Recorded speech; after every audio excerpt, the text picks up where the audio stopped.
Hey, welcome back, everybody. Time once again to meet our community, the Hispanic business community here in Orange County, powered by the Orange County Hispanic Chamber of Commerce, right here in Orange County's only community radio station, with the man, the only one I know who knows all of these sorts of people like we're going to talk with today, Ruben Franco. You know them all. I don't know them all, but I'm trying. I'm getting there, actually. You're getting there. Well, you want more candidates here today. Yeah, thank you. Thanks, Paul. Welcome to our community podcast. We have a great guest on today. He's a friend of ours. He's been around for a few years helping us as a chamber. We have Don Wagner, Supervisor Don Wagner for Orange County. He's running for Secretary of State. He's a former mayor of Irvine, former assembly person as well. And we're fortunate to have him on to talk a little bit about himself, the race, what does a Secretary of State do? And so thanks for being on the podcast for one. Ruben, a pleasure. It's great to see you and good to be here. Thank you. Well, we like to start our podcast typically with just you telling us a little bit about yourself personally, family, where you grew up, all Sure. that kind of stuff. Sure. Well, I'm not quite a California native. Came here from Pittsburgh, of all places. Oh, My okay. folks moved the family out here many, many years ago, back when this was a golden state, and maybe we'll get into a little bit of that later about how far we've fallen from that time.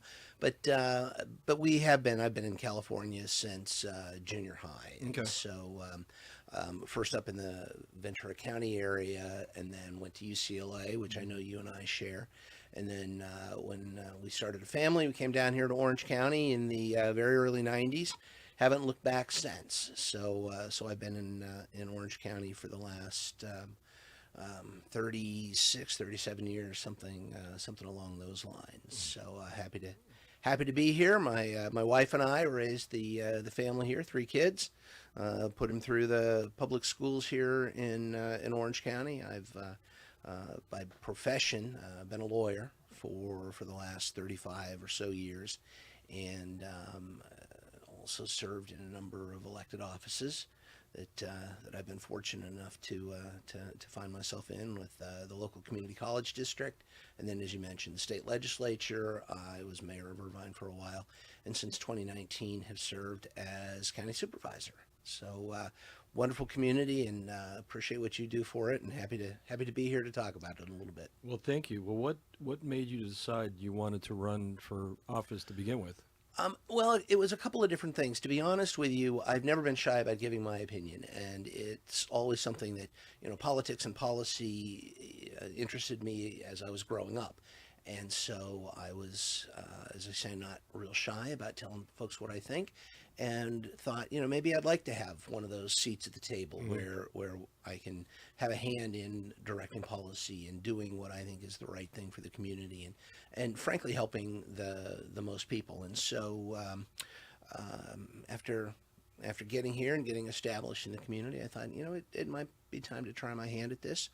And the voters were responsive, and so I was privileged to serve as a community college trustee, learn the wonderful benefits of that system to the community, and I think those colleges were better for the time I spent there. We ran through an awful lot of challenges, but after having done that for a few years, it was time to take a look at maybe the next opportunity that was out there, and that was the state legislature. And so long story short, I've kind of always been interested in politics and policy, and found a chance to serve.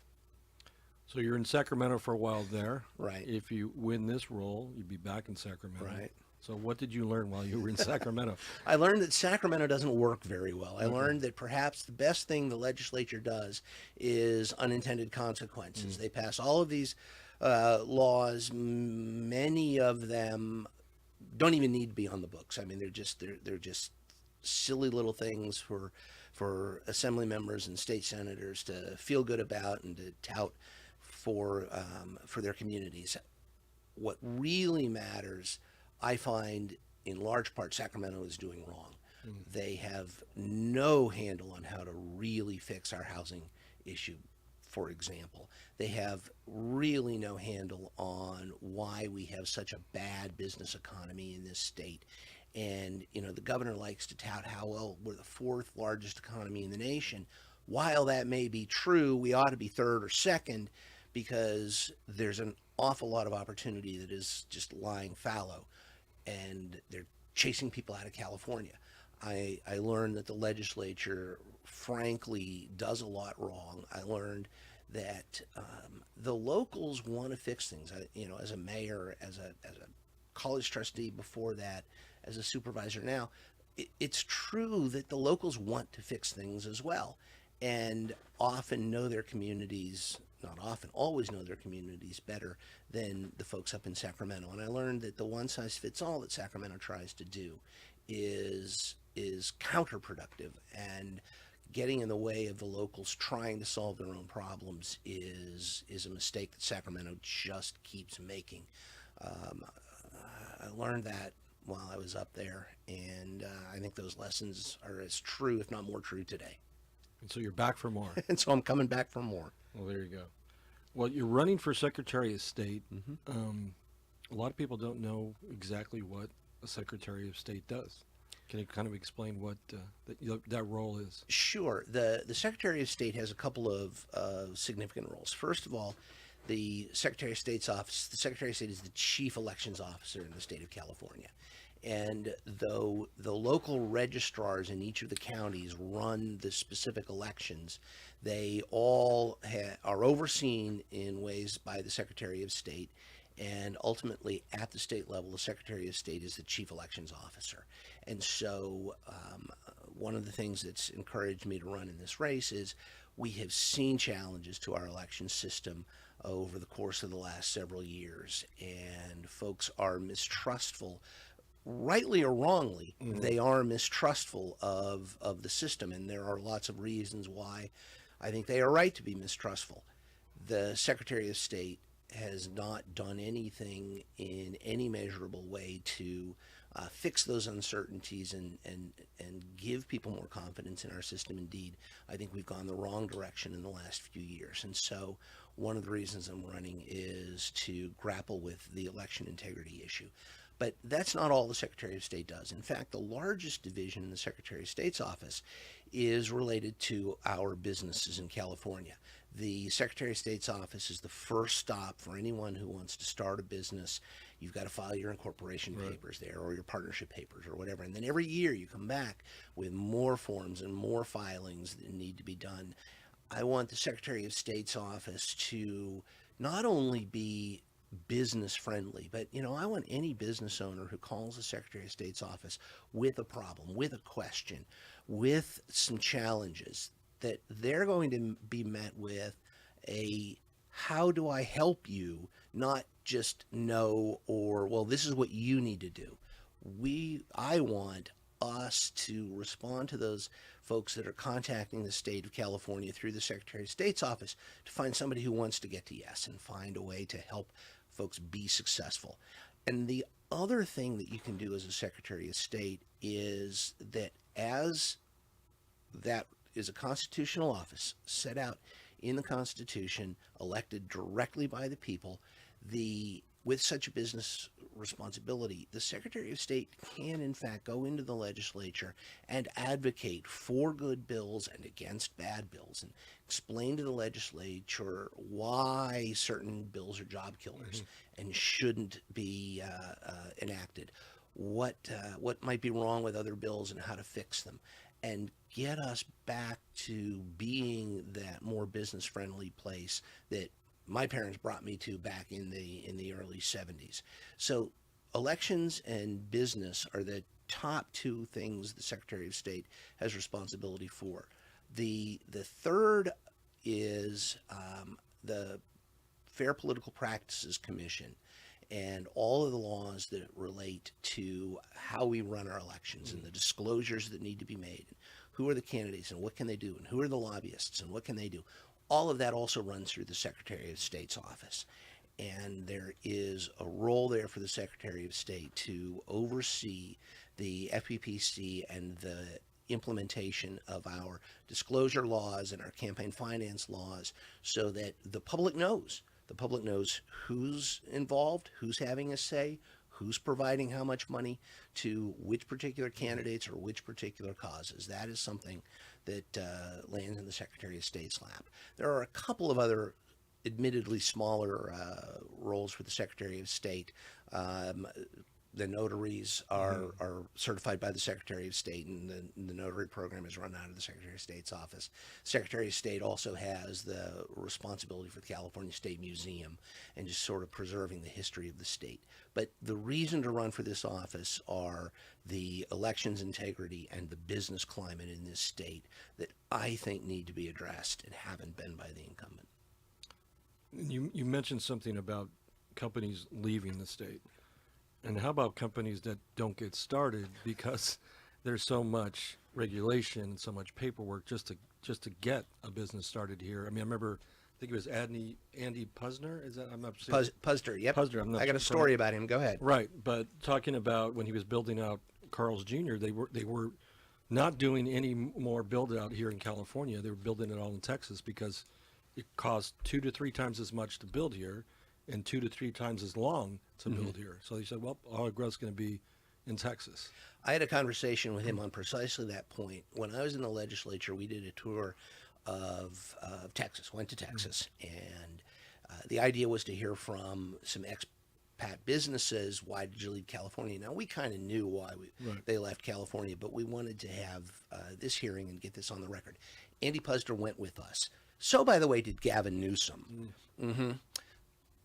And at the time, and this was 2000, probably the summer of 2011, and what Andy Puzder told me personally, I was having this conversation, he was on the trip with us, was because there was a discussion at the time of Carl's Jr. leaving California, taking its headquarters out of California. And he said something that I will never forget. He said, Don, the problem is not the 200 corporate jobs I'm taking with me. Your problem is, and I'm not going to start another restaurant in California, and you're going to lose thousands of entry-level jobs and those opportunities. And so, Ruben, you hit it on the head, and I heard Andy say that. Yeah. It's terrible when the corporate headquarters leave, but there is a flip side to that, and that is just the opportunities that we're missing because people won't invest here and they'll take it somewhere else. That's got to change. Yeah. And I lay that at the feet of the legislature and the governor. Gavin Newsom was on that tour. I'll tell you another quick story. So when I was the mayor of Irvine, the National Mayors Conference was invited to the inauguration of the last president of Mexico. And I was there as the mayor of Irvine, and so was, at that point, Governor Newsom had just been elected. He hadn't taken office yet. And he and I knew each other from my days in the legislature. He and I knew each other from those days. And I think we were the only 2 Californians in the room at the time. And I went up to him and I said, congratulations, Governor-elect. And, I just want to warn you, you have a surplus right now. But I got to tell you, I've served with those folks, and I know what they will do with your surplus. And now he had been on this Texas trip with us. He had heard all of this stuff. He knows his way around Sacramento. And he looked at me dead in the eye and he said, Don, I know you were absolutely right. And Jerry Brown and I, he succeeded Jerry Brown, had this conversation. And I'm going to watch him. The end of that year, they had eaten into that budget surplus, and it was gone. So it's like these lessons don't take for a lot of those folks up in Sacramento. And I've been there, and I've learned those lessons, and they take. And we need somebody up there to keep focusing on these problems that are self-made.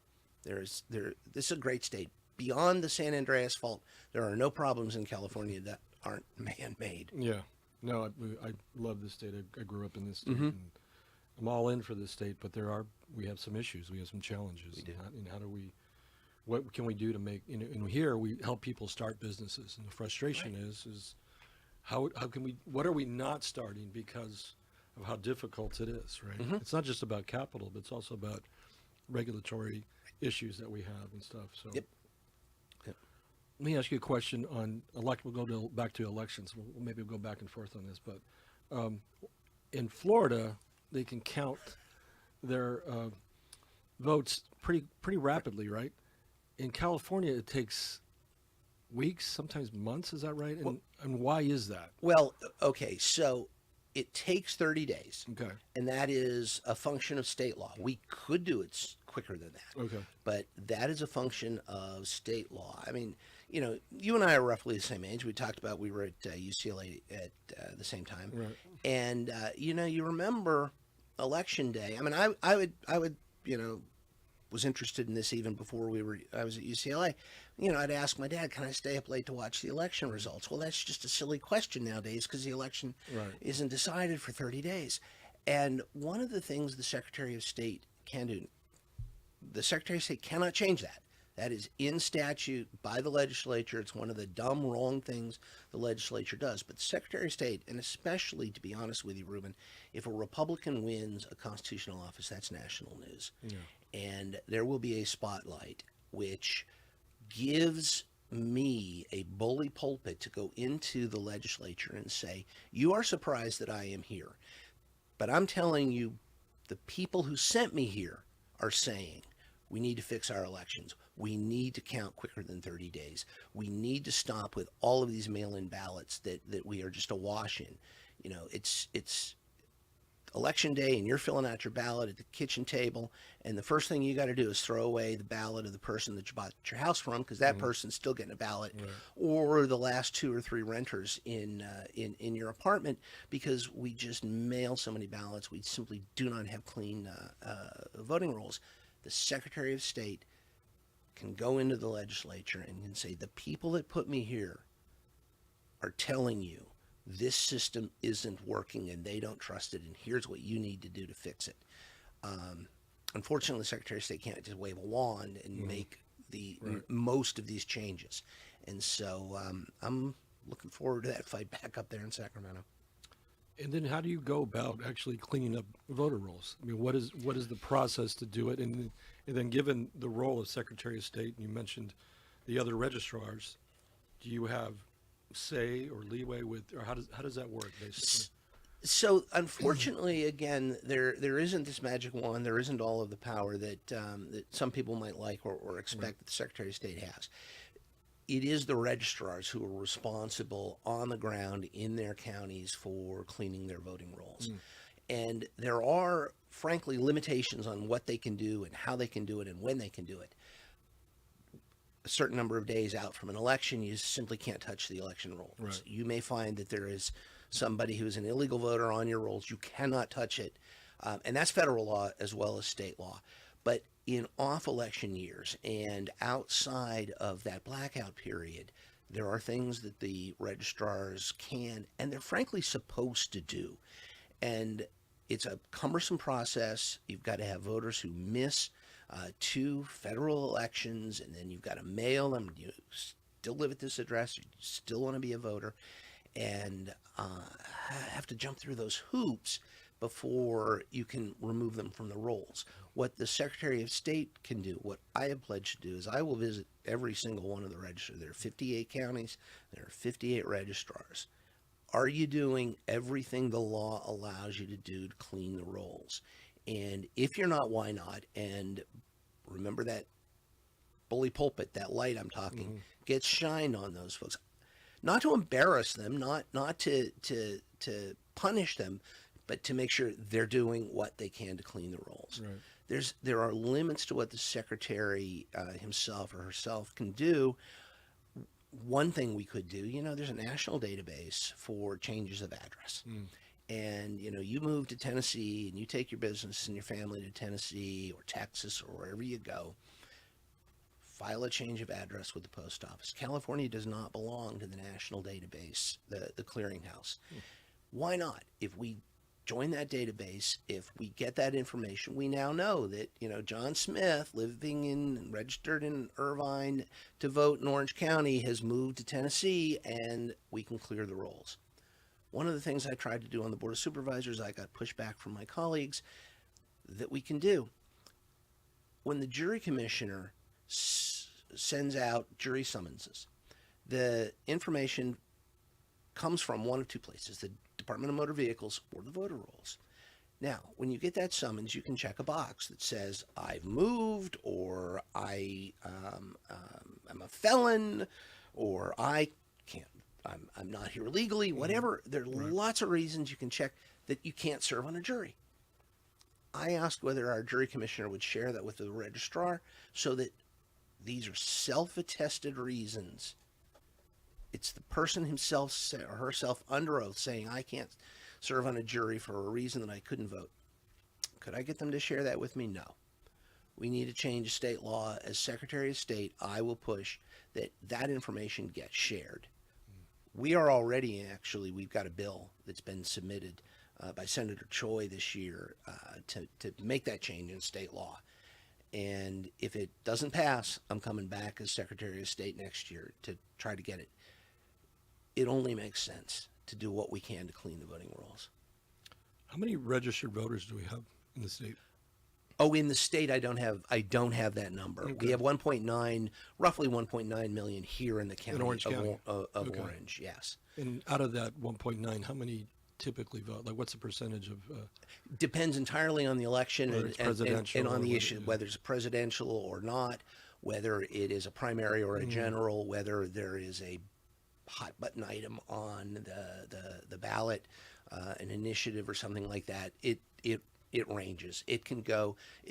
Special elections, I mean, you can be down in the 20% or less. Sometimes you can go as high. I don't know that I've seen 80%, but it varies almost, election by election. You know, I don't know the answer to this question. That's what I'm going to ask you. But did we used to have better voter participation 40 years ago, 50 years ago? I'm not even sure. It's always been a challenge. We've certainly never gotten to consistently 100% Right. or something even necessarily close to 100%. I am seeing it drop off, and anecdotally, the reason is because people aren't trusting the election system. I mean, I'll go knock on a door when I'm campaigning, either for myself or for somebody I'm supporting, and talk to the voters. And almost every single day, at least somebody will say to me, well, why should I vote? They just won't count it, or they're just going to cheat or something like that. I'm not saying there's all that widespread cheating out there. What I am saying is I promise you the vote they won't count is the one you don't cast. And so we need to participate. But I know that there is widespread dissatisfaction and, frankly, distrust of the system. And again, whether it's justified or not, that it exists. And clearly it does, because you can see just in the numbers that are supporting voter identification, voter ID that'll be on the ballot, that widespread dissatisfaction itself is a problem with the system. If you can't trust that the person that takes the office as a supervisor, or takes the office as a mayor or Secretary of State, is the one that people really put there, the rest of this system it just doesn't work. Right. And so we've got to get back to a place where folks trust that even if my guy or my gal didn't win, that's the voice of the people. Well, it seems like we're taking longer to vote too, right? It's not election day, right? And I've always thought election day should be on April 15th. You know, You want to fix both the Yeah. election system and the tax code. right? At the Make it same April time, 15th. make it April 15th. I agree. That's always been my kind of thing. I studied economics at UCLA, so it was like, wait a minute, there's something wrong here. But Yep. but I think so. Is that part of the election integrity? Is that it just seems like we take forever to vote too? We have a longer period of time to vote. There's a lot of mail-in ballots. There's a lot of things.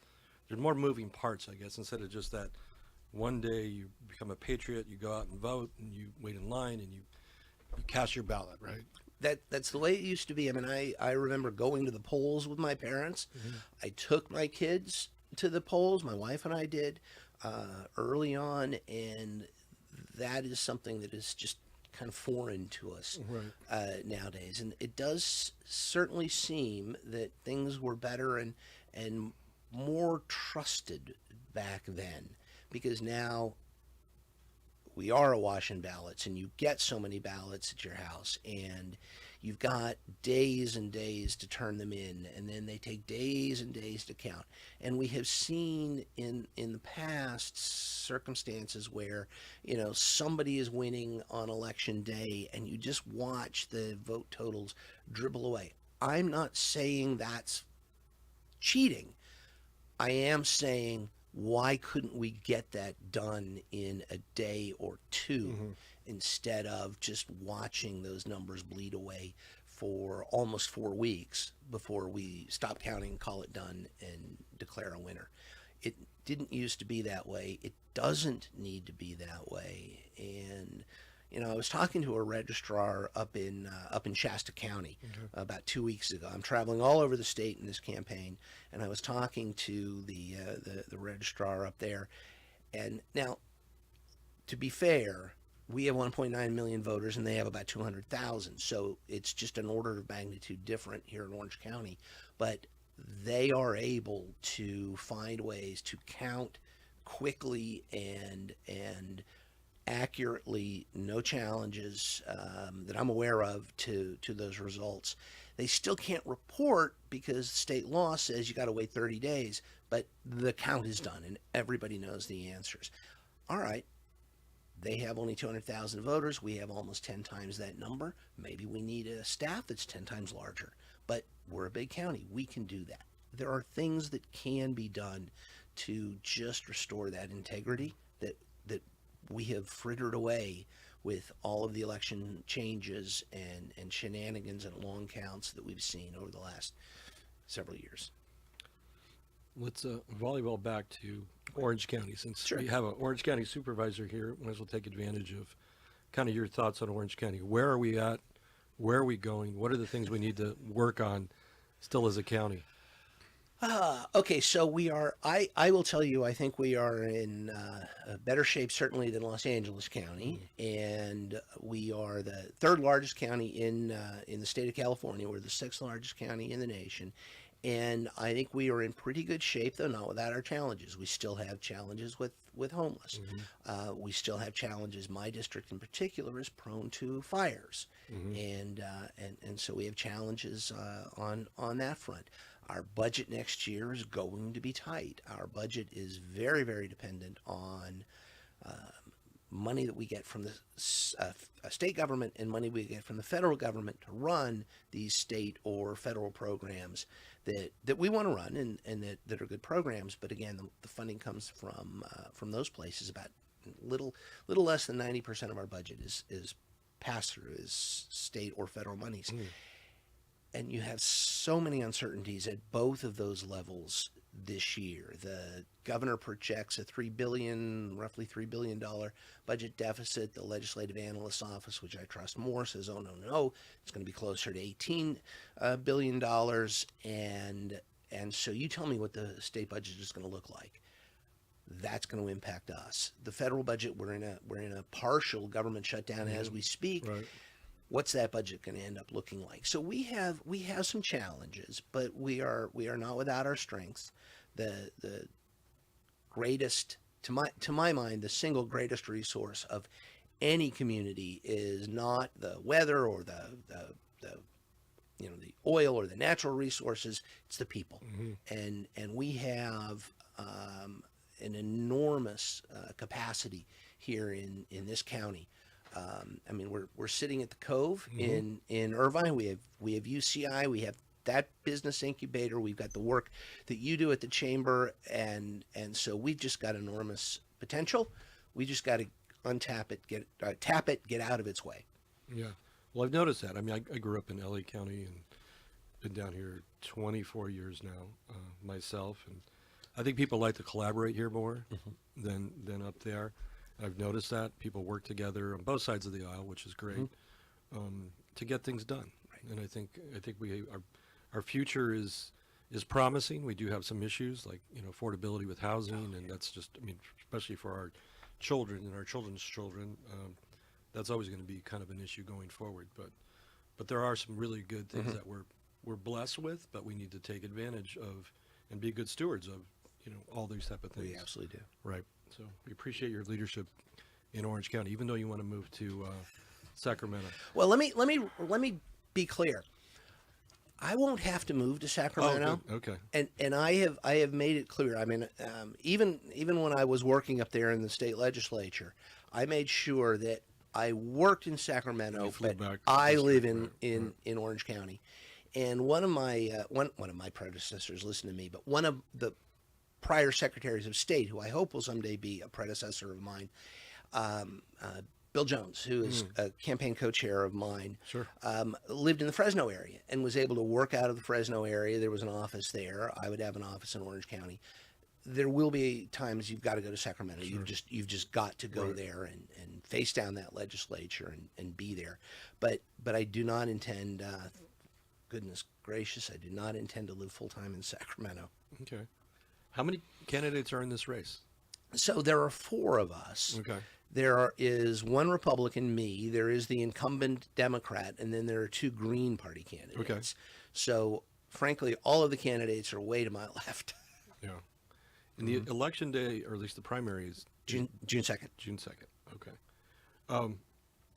There's a federal legislation being thought of, the SAVE Act. What are your thoughts on the SAVE Act? So the SAVE Act, as most people understand it, the SAVE Act is, to my mind, a very good thing. It deals with voter integrity and voter ID. Frankly, what I've learned about the SAVE Act, having read through it, is that, like Washington does, it's got a whole lot of other stuff in it that is unrelated to voter integrity, unrelated to voter identification, and is what's weighing down the bill. If they would pass a clean SAVE Act, just voter, I would be all for it. We have the opportunity in California, though, to do that, because we are going to have on the ballot voter identification. Voter ID will be on the ballot. They've turned in about 1.3 million signatures. They only need something a little bit above 800,000. So I am fully expecting voter identification to qualify. And so we will bring to California, because it polls 70% in favor, 30% against, we will likely bring voter identification to California, irrespective of what they do with the SAVE Act. If we are able to do that, it's my pledge as Secretary of State, I will protect it, because we've seen what Sacramento does with initiatives they don't like, and the incumbent has already said she's going to do everything she can to stop it and prevent it from happening and not implement it if it is voted in. And so I will be up there pledging to protect voter identification, and if Sacramento tries to slow walk it or to kill it, I'm going to be in court to enforce the will of the people. Are there states now currently that require it? Most states. Most states I want do? to say Okay. it's 30. I want to say it's 36, but it is certainly a majority of states have some sort of voter ID in place already. Oh, interesting. Yep. And that hasn't prohibited people from voting. Surprise. Okay. All right. Yeah. Surprise. No, it doesn't. Those are very much red herrings. It secures our system. It does not prevent anybody. And I want to be clear. My goal as Secretary of State is to make sure everybody in this state who is eligible to vote is able to vote. Right. And nobody who is not eligible to vote is allowed in our voting booths. I agree on that. We agree on that. That's definitely something to agree about. I think we're running out of time, unfortunately. Oh. I can't believe Time it went flies. by that fast. But how do people get a hold of you if they want to find out more about your campaign? Great question. WagnerForCalifornia.com will give them all the information and probably more than they would need to know about me. But WagnerForCalifornia.com. Well, Don, we appreciate you being on our podcast. We appreciate our partnership we've had throughout the years as mayor and assembly, supervisor, and we look forward to continue to work with you in whatever capacity that may be. So thanks for being on our podcast. Pleasure of mine. Thank you, Ramon. Thank you.